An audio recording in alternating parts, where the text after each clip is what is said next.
Now atong katagan og pagtagad karon mga igala. Regarding na ni ining nga mga issue og isgotanan. Kay lagi mga igala kining gitawag nga confidential fund sa atong gobyerno ilab na sa mga tag-as ka mga opisyal diri na sa atong nasod. Muna gingon mga igala kung gikinahanglan makaigsunan aga kini bitong ipasabot ngadto na sa atong Vice President mga kaigsunan ang iyang confidential fund nga 125 million dapat ipasabot pod mga igala ani Pangulong Bongbong Marcos kung giunsa niya paggamit ang kantidad nga 4.5 billion pesos. Mo man pinaka-importante mga igala. Kaya pumani ang ilang gipasibaw karon nga kinahanglan lagi ipasabot ang confidential fund sa atong Vice Presidente. Pero matingala ta mga igala nganong walay manawagan mga kaigsunan. Ngadto na kang Bongbong Marcos nga ipasabot usab ni BBM mga igala ang iyang 4.5 billion pesos nga confidential fund. Mao man pinaka-importante kayo. Mo gani pinaka-importante mga kaigsunan kaya basing gikaw-kaw na. Bisag basing gilustay na mga igala. Grabe ra bang mga panawagan mga igala. Laila de Lima, mga miyembro sa CBCP, mga congressman Megal, anak bayan, anak pawis, o bisan unsa nga mga kining leftist mga kaigsunan, aga mga grupo mga igala nanawagan, di ba? Pero wa gid sila nawagan mga kaigsunan. Kadto nga mga kadumdumo, kadumdumo mga kaigsunan, kadto nga wala pa ang eleksyon. Nagpinirmahay sila mga igala, nagpinirmahay sila aron lamang kung kinsa tong muboto may gala sa impeach nga ma-impeach ang atong Vice Presidente tagpila man to buka ba to sa 200 kapin ka mga congressman may gala nakadawat og taga 125 million pesos may gala unsa man to motoy klaro may galang nga paglustay kinsa man ang nag-release adto kinsa man ang nagbuot-an niadto si BBM mga higala. Si BBM o si Martin Romualdez. Kinsa man aga tinuod nga naglustay mga higala.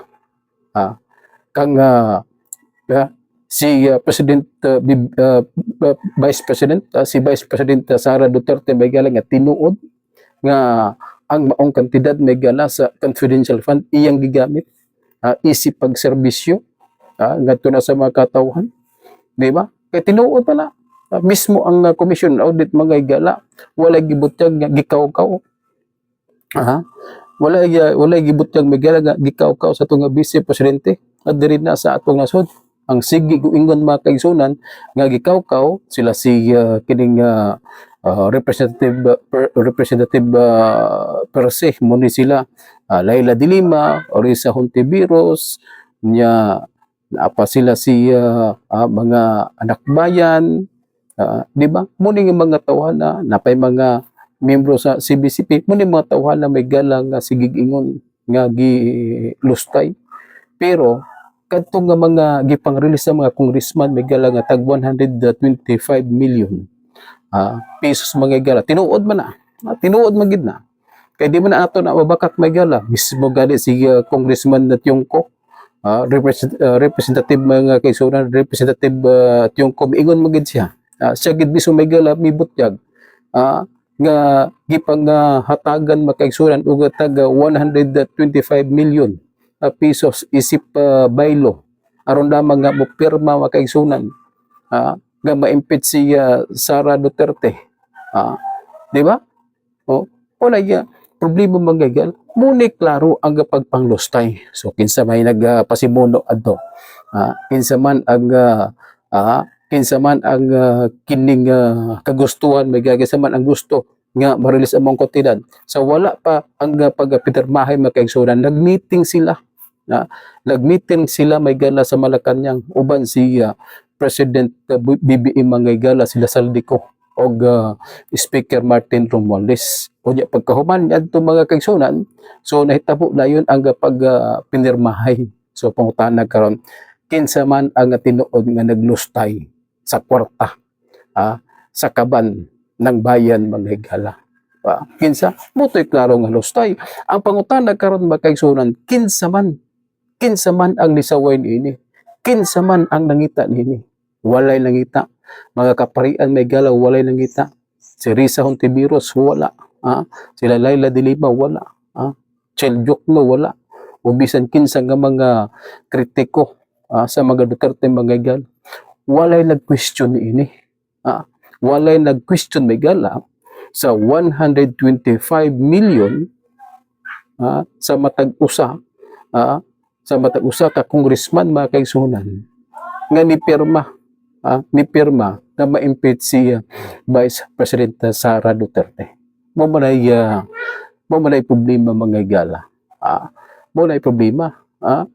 Ganuman na ay mga grupo mga kaigsunan nga nagsigig ingon nga gilustay sa mga vice presidente ang kining kantidad nga 150 million basic ni sa ilang pamahayag pero walay ka matuoran.